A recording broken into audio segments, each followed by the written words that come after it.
bari kuri video call bari kumwe ari kumukoramo.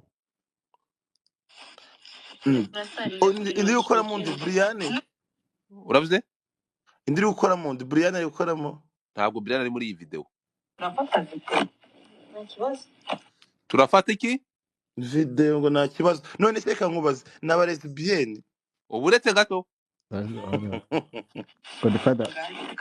Turafata video. Nta kibazo.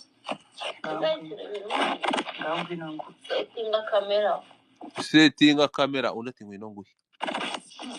Ariko Mary waretse ibintu byateje. Waretse ibintu bya DJ. Ibintu bya DJ akimara kubura iriya ntoza avuze ko yinjiramo bahise biyungira igitekerezo. Uzi igitekerezo biyunguye? Heineken. Dore Heineken. Dore Heineken. Ibingibi nta kintu bimbyiye. Ibingibi byo birirwa bikora. Ibingibi it's okay. Hari umuntu ugiye kuraburizwa fo ufite izina. Bro, umukobwa arirongoza icupa rya Heineken. Aba bakobwa sometimes nabo bari exagera. So nyuma y'ibi ngibi by'umwanda ibi biteye umwanda bari gukora ubuvugoryi. Nyuma y'uyu mwanda I'm telling you you're gonna see the bomb. You will see a bomb. Ni izina ry'Imana muraza kureba ibintu byakasamutwe. Bababwiye nona uyu mukobwa Emeline uyu nguyu muri kureba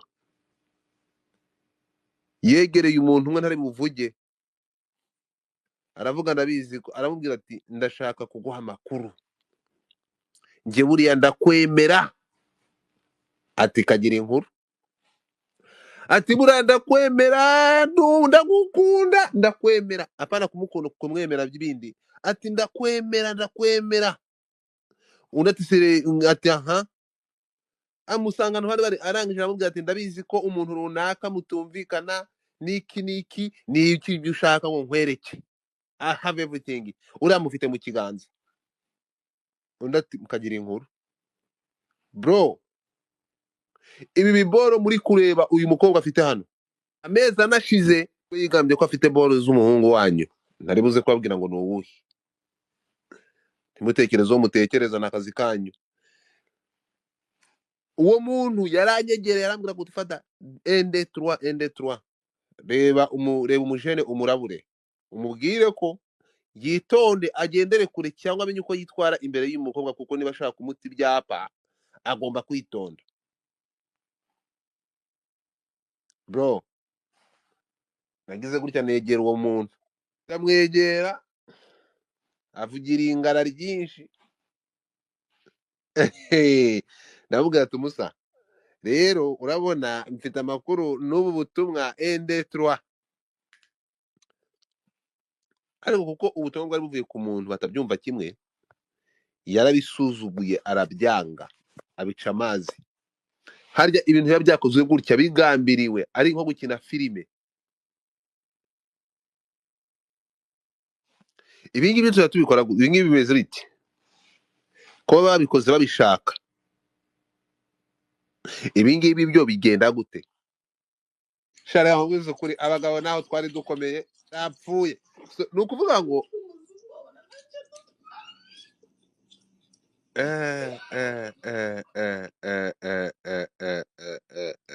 ugiye kubona ibintu bigiye kujya hanze ibyapa, abantu muri kunyandikira mbahaye musumba zose. Uyu mukobwa yabikoze by purpose. Umukobwa w'ishyanga agiye guta umuntu ibyapa. Muve kuri aya majwi, muve kuri aya ibingibi muri kureba bino ari kwikirisha ibingibi na mukobwa mugenzi we. Hari boro yatwariye umuntu mu meza nashize aramubwira ati banze mutebe musaze. Undi bro ibazaho umuntu ushaka kumufitanya ikibazo ariko kwihangana bikanga akavuga ati reka. Yewe umuntu yarampamagara arambwira ati genda urabure umuntu wawe kuko ari hejuru y'igisasu kigenda.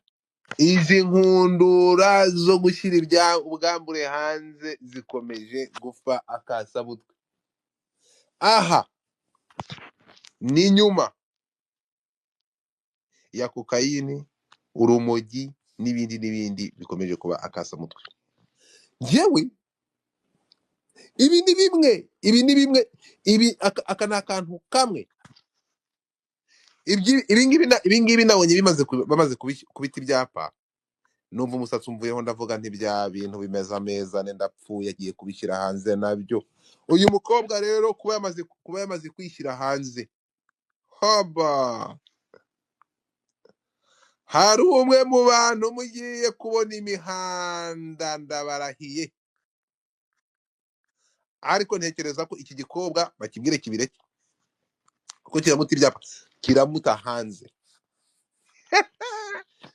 Noneho amakuru mfite nuko iminsi yose uyu mukobwa yahuye n'uyu mujene, uyu musore mugufi kurusha abandi, uyu musore umva kamera yabaga yesitaye.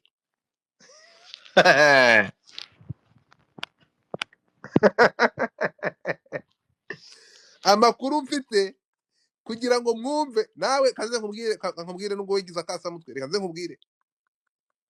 Ahangaha niho havuye akazina Mr Head. Umusenzi yagendaga yita umujene Mr Head. Abantu bo kuri TikTok baragenda biruka barashaka kuza kureba barashaka kuza kureba ifoto na ikabarinze. Wa mutipe bakurabuye mu gihe kishize, mu mezi anashize barakurabuye, barakubwira ati twara ikigende uyu mukobwa nakasamutwe deja, niba ashobora kugenda wowe kuwo yita umwanzi wawe akagiye kumubwira amakuru ko ashobora kukurangiza, afite everything about you, wowe ukabihakana. Wegera umukobwa umubwire ahagarike, bitari ibyo ndakurahiye urisanga ibyapa. Kandi umuji mugenzi wawe nako umugabo we yaravuze ati genda umuntu ushyira mu gaciro. Ntabwo nshobora gufata ifoto y'umuntu ngo nyimanike ahangaha ntafite evidence byonyine, kuko gufata ifoto y'umuntu ukayipostinga ibyo binyuranyije, ntabwo byemewe iyo udafite ibimenyetso by'impamvu. Kandi ubu ngubu ntabwo muzi ko Vestine yasezeranye mu murenge agiye kurongorwa n'umusore wo muri Burkina Faso. Aya makuru mwari Kigali ifite amakuru. Mwari mubizi ko Vestine mwakunze cyane, uwo muririmbyi w'indirimbo z'Imana, umwana yamaze gusezerana n'umusore bita Edson wo muri Burkina Faso. Idrissa arongoye umwana w'umuririmbyi w'umutambyi. Urumva? Umujene wo muri Burkina Faso atwaye umunyarwandakazi waririmbaga indirimbo zo kuramya no guhimbaza Imana, agiye kuririmba mu kirimi cyo muri Burkina Faso, ndabarahiye. Baramutwaye abahungu b'abanyarwanda bite reka nakari kanyuzemo. So reka tugaruke gato ya Semuho, amakuru yawe, waramutse gute? Ibi bintu byanyu byo kwigira nyuma yuko wumvishe ko hari part 2, nyuma yo kurusimbuka. nta pati itunze imana uze kubimbwira mu gikari, uragira ngo uze kwinyuragura amanazi, iyo biva niyo bijya. Ndagusabye ndakwinginze. Anyway, nisubije pusi, ako pusi imana ubona tubanye neza, Yesu we, cyakaza na Romeo. Rero ahangaha nyuma y'ivide ryabaye vide, abanywi ba Heineken ndabihanganishije. ntabwo nzongera kunywa Heineken, umbabarire cyane ndakwiye. Yesu we, Heineken yo muri Holland sinayihemukira, nawe ngo Abanywi ba Heineken ntazongera kunywa. yuhi, abanywi ba Heineken. Heineken bavuze ngo imara inyota ngo ikamara n'umuriro. Heineken birazimya. Yesu dore fafa bite akantu pusi na fafa bari bajya basigana. Ese yuhi bite? Salama Semuho. Salamu. Urumva ziriya Heineken mugomba kuzamuza mubanza mugashyiraho serviette. Semungu happy new year. Happy New Year to you too, barambye amakuru. Ntego komana umva ko tufa ibyo byapa ntabwo mbizi byageze udasinono. Semuhungu buretse nkubwire gato, sibyo? Ibi ngibi reka mbibyirengagije, reka tugaruke kuri Kayonga.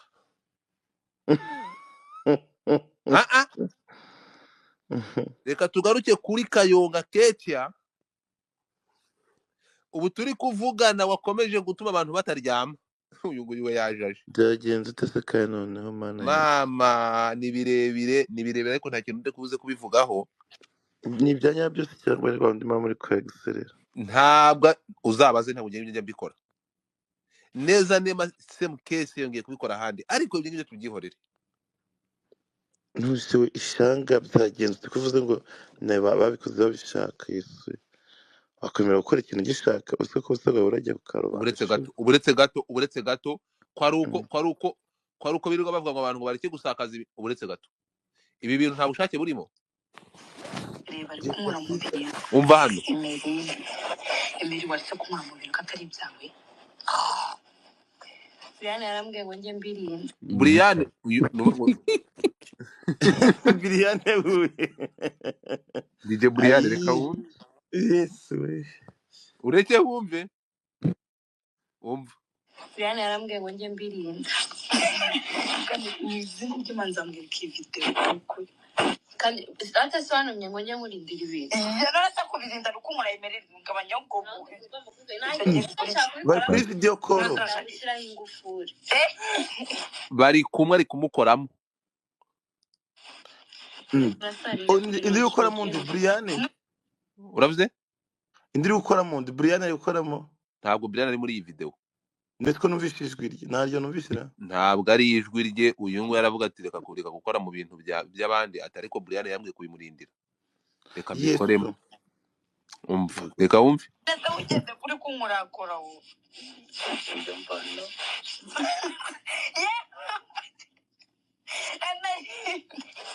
Ibintu bya DJ akimara kubura iriya ntuza avuze ko yinjiramo, bahise biyungira igitekerezo. Uzi igitekerezo biyunguye? Heineken ari mu kazi kose. Abakobwa ni abagome man. Uravuze? Abakobwa ni abagome Babi. gute se Uburetse gato bro. Urumvisha inshuro ahamagaye izina ryo mbebe. Brian Oya uriya wahamagaraga izina rya niba ari n'indi hari. Emily Yego uriya mu baby ibyo yari abizi ko ari gufata nyine yari abizi ko uwo mu baby yasinze sibyo yarangiye abikorera ubushake yamuhamagaye nk'inshuro nk'eshatu nk'umuntu uri gutanga proof you get. Reka kakubwire we pusi. She's under control y'ibyo bintu byose biri ko Reka nkubwire urimo kunyumva. Niba ari umuntu wa fake ubaho uri kunyumva. Niba ari umuntu wa fake cyane n'uyu mukobwa ntuza uyu nguyu uvuga ngo under influence. Emily uyu ni ikicucu cyane. ngize ubwoba yafashe iya mbere we kurimo kubwira. Urimo kunyumva. Yafashe iya mbere amezi anashize ibi ngibi ndi kubikubwira nk'umuntu begereye. Yafashe mu mezi anashize yaragiye afata umuntu ajya mu kabari kamwe runaka gakomeye. Urimo kunyumva. Aravuga ati ndabizi ko ufite ikibazo na runaka ariko uriya ni nk'imbwa mfite mu kiziriko. Niki ushaka ki ko ngukunda ngukorera iki? Urimo kunyumva. Ntabwo nshaka kujya muri details kugira ngo umuntu ataza kumenyekana. Uwo muntu wundi urumva wakasa mutwe nawe arazambwa tumusa ndabizi ko ushaka kugira access kuri uyu muntu mubwire ende. Ntabwo yigeze anyura uruhande pusi. Arambwira ati ni umugabo mugenzi wanjye sindi buze kumubona. Urumva yamaze kwandagara ende 3 muhereza details zose ngize details ndaziguhaye zimuhe. Aho ni mu mezi anashize bro. Naragiye ndamwegera namubwira nti mfite ubutumwa bwawe buvuye kwa runaka ende 3 bimeze uku nuko ku muntu uyu. Urimo kumva. Ariko bya bintu byo kumva ko nta keza gashobora kuva ku muntu mufitanye ikibazo yanze kubyemera. yigira karakage.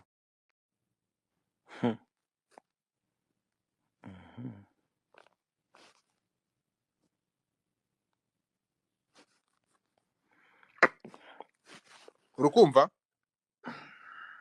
So ibingibi mwe muri kureba wowe urabona bino bintu wabonye, ibingibi ntabwo ngiye binteye ikibazo, ariko uyu mukobwa araje ari kure video z'umutipe muri buze kumirwa,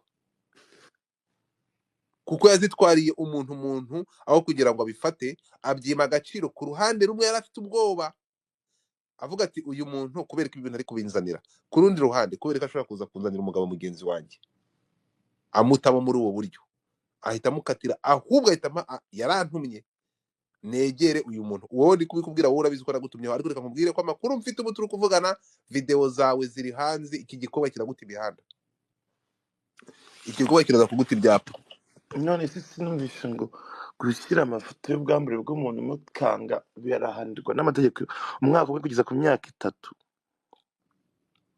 3 cyangwa 5.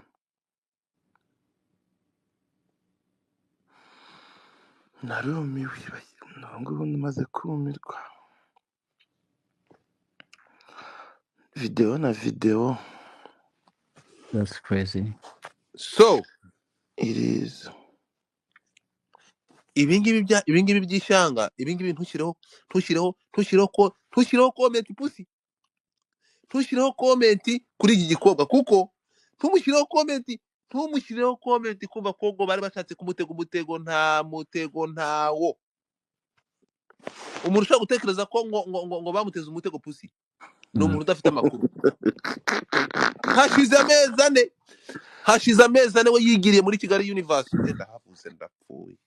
Okay, nakabari nk'utundi ajya kureba umujene umwe, aramubwira ati ariko bura nagutama ikintu wita inkuru z'umuntu witwa runaka, kuko ndamufite wese mufite mu kiganza cyanjye, ngutemo ko ngufana. Bari gukoresha ubwenge bwo mu mugongo, Godfather. Uravuze? Amara akoresha ubwenge bwo mu mugongo. uyu mugongo no kuvuga gute? Bodima arakoresha ubwenge bwo mu mugongo. Uriya mukobwa ari gukoresha ubwo mu mugongo. ari gukoresha ubwenge bwo mu mugongo. Yes, ubizi ko ubwonko bumanuka mu mugongo. Ubundi ubwo mu mutwe nibwo bufata umwanya wo gutekereza. Ubwo mu mugongo ni nka kwa kundi ukandagira ku gishinge ugahita ukuraho ikirenge vuba vuba utiri gutekereza. Uvuga ngo we rero ari gukora nk'umuntu udatekereza, byumva se. Ariko already uzi ikintu giteye impungenge, urumva?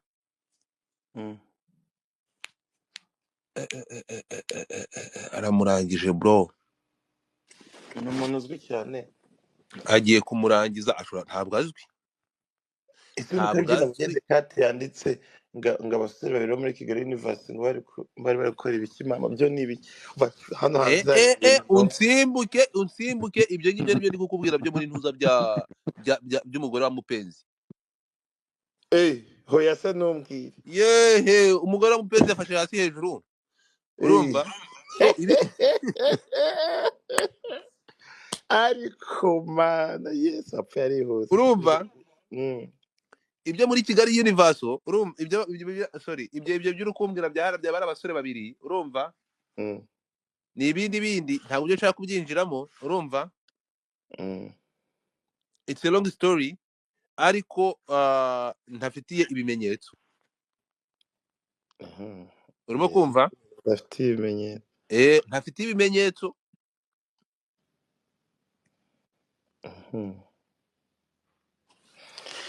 Byo bikaba ari inkuru imaze igihe kirekire. Ni inkuru ko ari igihe kirekire, ni nk'igihe cy'umwaka. Urukumva? Igihe cy'umwaka iyo nkuru ivugwa. Ariko njyewe inkuru idafite fact, ntabwo iyo nkuru ushobora kuyinzana mu matwi. Nta fact nimwe nigeze mbona, nta fact bigeze bampa y'iyi nkuru y'aba bagabo babiri. Ntabwo nibiwunyura uruhande. Ni abagabo babiri b'ibyamamare bivugwa ko hafashwe amavideo bari gusambana, bari gukora threesome muri Kigali University cyangwa ahandi hantu. Ariko twari ibyo nkubwiye.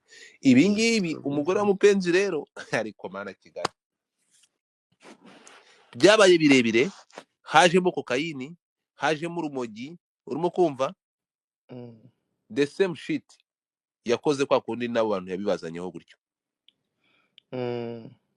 urumva? yesu ariko cyabagabanyije iki ngo abantu babafunge njye usimbye ibiganiro bikomeje kubera mu gikari, ibiganiro byakomeje kubera mu gikari. Ntabwo nshaka kuvugira ibintu biri ahangaha, ibintu bigiye urabizi ko najya mvuga inkuru itabaze kujya hanze, urumva. Uretse izi social media zigenda zikaba kasamutwe, so ngayo nguko. Ariko se aba barabura nshakaho iki? komera We nituje ari mabere ya nyoko ntukamenyere kumaninda zako toka pumbafu. So urukumva urandikamo amazina y'abantu wowe kamanani toka kuri TikTok muri kubo bugoryi. So urumva uri no kuri TikTok abantu bakubise buzuye baricaye barategereje. Hano mfite abantu bangaye mbese?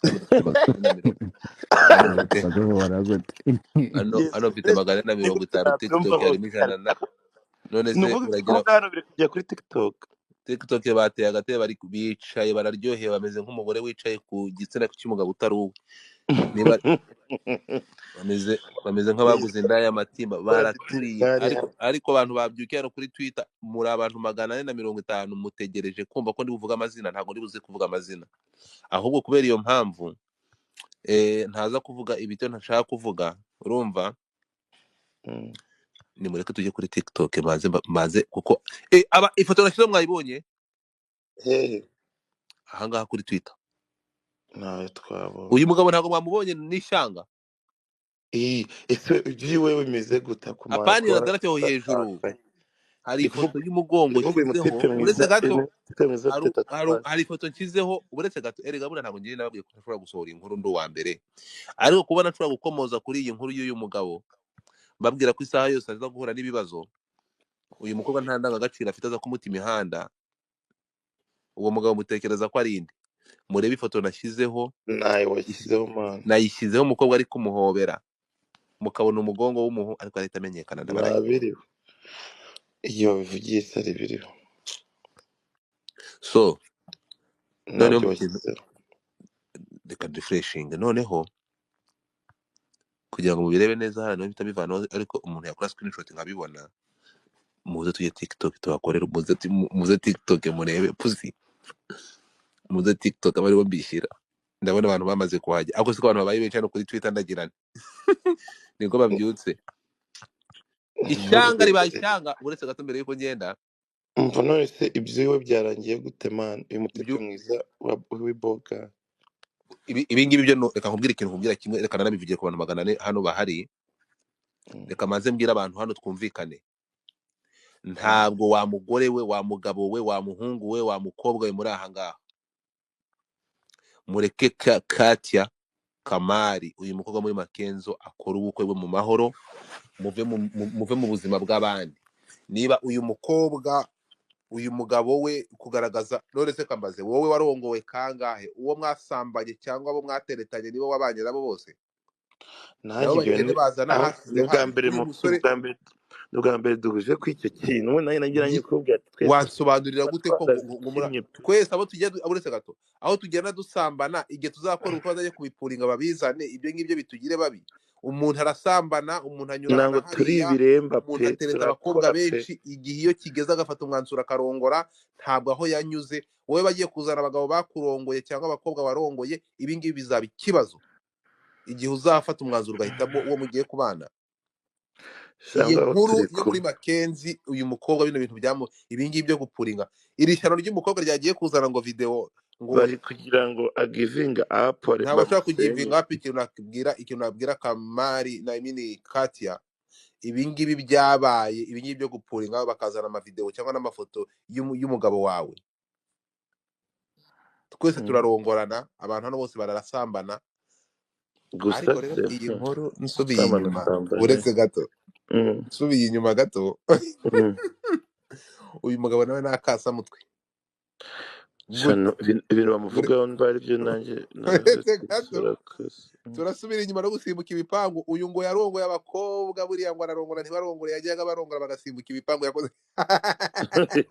Nese no ino body nango yibona uretse gato yahereye ku murongo arabatera, umva ngo ibipangu bakabisimbuka bakagenda batambaye inkweto. ngo nta mukobwa yarongo ngo agende yambaye inkweto. akse nibyo cyane n'urwenye. Ntabwo ari urwenya. Ibyo ngibyo tuvuyeyo, ibyo ngibyo nta nubwo ari byo, it's not matter of the time, ntabwo ibyo ngibyo byo bimbesheje aha, ibyo ngibyo nta nubwo mbyitayeho nta namba nta na gato.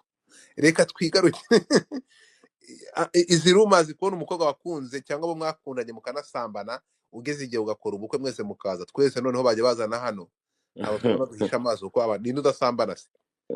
abo none se abo wasambanye nabo bose niba ahubwo uyu mutima ashobora kuba ashoboye, ariyo mpamvu kari agakobwa byakababaje kagashaka kubishyira imihanda, siko bimeze kugira ngo amusenyere. rero gahunda ukuntu imeze abantu babyumve, ibi ngibi bya Katya wo muri Makenzi ntibamuce iyo intege. abadashoboye ntabwo ari kuvuga ngo abakobwa basimbana nk'ikariso. Urakoze cyane. Ntabwo ibyo ngibyo byo uyu musore twese, ninde muntu udasambana se? Wowe uri ahangaha mbere yo kwacira uriya musore urubanza cyangwa mwacuranwa n'umukobwa intege, manzi ugenda urebe ibitsina byakwinjiyemo, cyangwa nawe urebe agapipika abantu bakinjiye ngo harangana hate. Bose bazagaruke bavuge ko udashobotse. Katya mumureka akora ubukwe mu mahoro, mureke umwana w'abandi, kuko n'abagiye gupuringa ibyanyu basanga mufite umwana urenze uriya musore. Period. Icyo ni kimwe. Ntabwo uyu musore nta na gato ahubwo bashaka kiriya kigoryi cy'umukobwa cyagiye kubizana, aba aricyo bakanda ijisho kuri cyo cyakoze ubugoryi. Iyi ngiyo ntabwo nigeze nashaka kuyivugaho kenshi cyane se mu, ariko uyu mutipe nawe urimo kumva ni icyamamare, ni umukinnyi wa basketball, sibyo?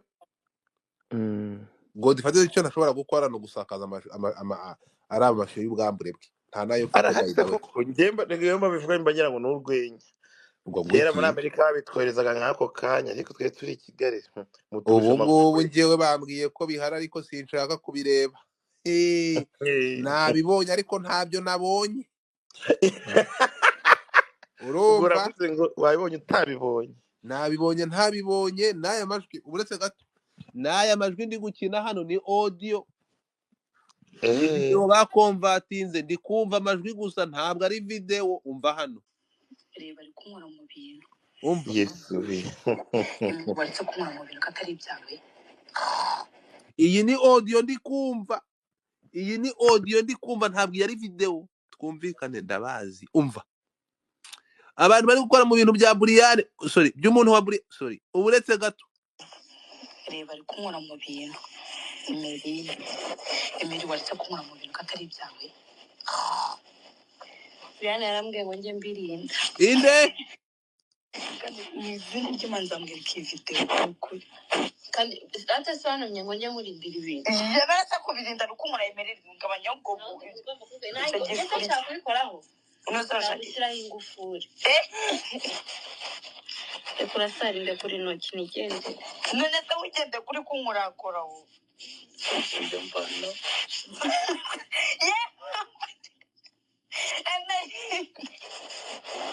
Emeye mu kibuno ariko. Emeye rinze ndashaka kuninya nondo. Kubera uko ndashaka. Usikombize byakubera ubwakunda urukunkurakora. Ndashaka ibintu. Ngayika turafata video nta kibazo. Setinga kamera ahangaha rero ko pusi ahangaha niho nabaye ikizungereze. Uravuga ngo umuntu ari under influence akabwira mugenzi we ngo na setinge kamera. What's wrong with you people? Setting iki? Akemeri waretse ibintu byateje kandi kubirinda. Akutemeri ukuri seriye.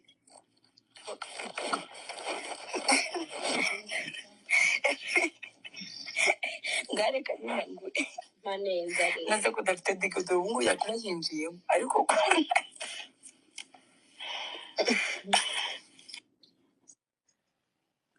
mutandukanye ibintu. Ntabwo iri video rya Heineken riri kwa Emerine, oya, ni iry'uyu mukobwa wundi. Mwitegereze ntuze, murebe inzara babonye ko amavideo, kuko ngiye ndi kureba audio, ndi kumva audio ariko ni murebe inzara. Urabona ko bafite inzara. Emerine asize uretse gato, Emerine asize umutuku, uyu nguyu asize ibindi biboro bisukura. So kwicupa icupa niko bimeze abantu ngiye ndi kureba audio, ndi gukina audio ntabwo mfite video. araka ako possibility bya Emerine. Okay, tuvuye hano urumva nimuza kureba kuko Emerine uyu muntu uyu baje kurindira Briane ngo ni ibintu bya DJ ndagira nti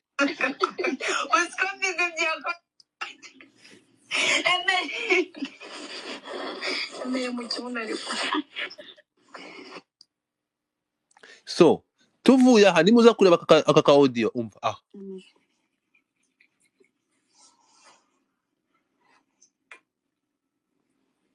Heniken nimuza kureba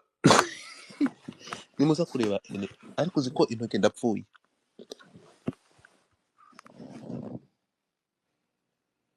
So tuve kwa Emerine tuviwe uretse gato tuviwe ibindi twe tubirekera ndazana amakuru ya mbere mugomba kumenya. Ese ko ndi kwisekesha no kuri ntuza izi emoji ziraseka ntazibwiye. So ibya Emerine rero n'ibingibi byose bashyize hanze, ibingibi nta kintu bimbwiye na gato, kuko ntekereza ko ba nyir'ubwite ibingibi bagomba kubiryozwa kuko babyishyiriye hanze ndetse baranasaba gusetinga kamera. So babyishyiriye hanze babishaka, ibingibi reka tubyihorere. Ariko ntabwo ari kuko yenza kuba nkora space kuri ibi biboro ariko ikora mu minsi 6 ishize ko nibwo nabonye ibi biboro, ariko naje kubona ari umwana ndabyihorera, nta bintu nagomba kugira. Impamvu y'iyi team no sleep ni ukurabura umusangira ngendo. Mu mezi anashize narakurabuye nguha amakuru mpawe n'umuntu nawe utoroshye ufite izina rikomeye, bari bagiye kugutamo, ndabikubwira wanga kunyumva, ubica amazi. Nukomeza kubica amazi umusa, fata iki gikobwa ugisabe ibiboro byawe ntikibishyire hanze, kuko yabitwariye umuntu aragenda amubwira ko agomba kumuha ibintu byose. Uyu nguyu aravuga ati ngenda umuntu w'umugabo sinabona mugenzi wanjye bamuraburiza, akuntumaho Godfather naraje ndakubwira nti mugenzi wawe akuntumyeho ende turuwa 2 3 ishyanga agiye kubishyanga. Arambaza ngo ishyanga rihe, ndavuga wa mukobwa wabaye muri Saga na Debeni w'ishyanga, murabyibuka? Bishobora kuba bigiye kuba bibi. So ngewe iyi space ndabisubiramo, iyi space niyo kurabura uyu mujene. Egera uyu mukobwa ibintu byawe byose abisibe kuko arabifite, araguta imihanda urabura aho ukwirwa. Abantu mutabashije kubona uyu mugongo w'uyu mujene nimuze kuri TikTok, namaze kuwutarapa, twagiye TikTok n'ubundi Twitter. Hano ndabona abantu bamaze kubyuka ari benshi, abantu 500. nabona ikintu mbabwira, ibintu ni danger, nimuze tujye TikTok. Mbibutse ko Kevin Kade afite indirimbo yasoranye na Alikiba iri buze gusohoka vuba, muyitegure. Alikiba n'umuhanzi w'umutanzania wa Kasamutwe, Kevin Kade amaze kuba ikura nkota, indirimbo iri mu nzira iraje, muyitege iraje. Abantu mutuye Montreal, uwo bita Diane cyangwa Diana, mu bantu bari hano kuri Twitter, hari ikirori kizabara Kasamutwe. Iki kirori cya Kasamutwe kizabera Montreal. Mu bantu muri aha ngaha reka babwire ngo mugende muruhuke mu mutwe murye show.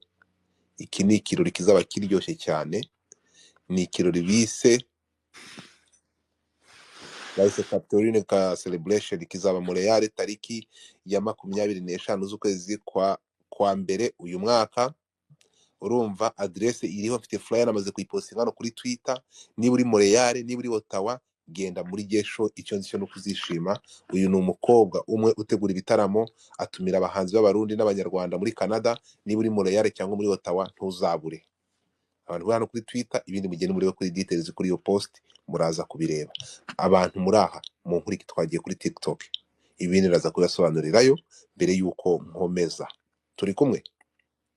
Israel Mbonyi ari kujya muri Canada gutaramirayo. Are you ready? Mugomba gutarama. Hanyuma iby'uyu mukobwa bigiye iruhande. Kigali ibintu bita byamaze vuga. Tuvuye kuri uyu mukobwa turagaruka kuri bari abantu mbwiye ngo babonye hese muhu bande abagabo babiri babonye hehe? njyewe nabonye ari dekato byiza aho ngaho na Biriya Dekate yashyize hari ibintu biri hariya nabyo biteye impungenge. Abagabo babiri ngo nabo ngo bafite ngo ahantu ngo bari kurya akantu ari babiri, ariko ibi ngibi byajemo uyu mugore wa mupenzi bita Katia, urabibona? Uyu Katia rero kuba ari muri aya makuru kandi wowe uramusobanukiwe uramuzi, tuba tubiretse. Ntabwo nshaka kugira ngo ubivugira aha, babara tujye kuri TikTok, niho haba hari umutekano, haba hatari abantu hano gutyo umuyobozi arakata akabyumva. Mureke tuye kuganira nk'urubyiruko mwizire kuri TikTok, nagiye muragira umunsi mwiza abantu kuri Twitter. Ntabwo mfite byinshi byo kubabwira kuri iyi nkuru, ariko ibintu nakasa mutwe murabeho. Twagiye se mu ngwino ngiye guhita nkuzamura kuri TikTok, ngwino nkwereke.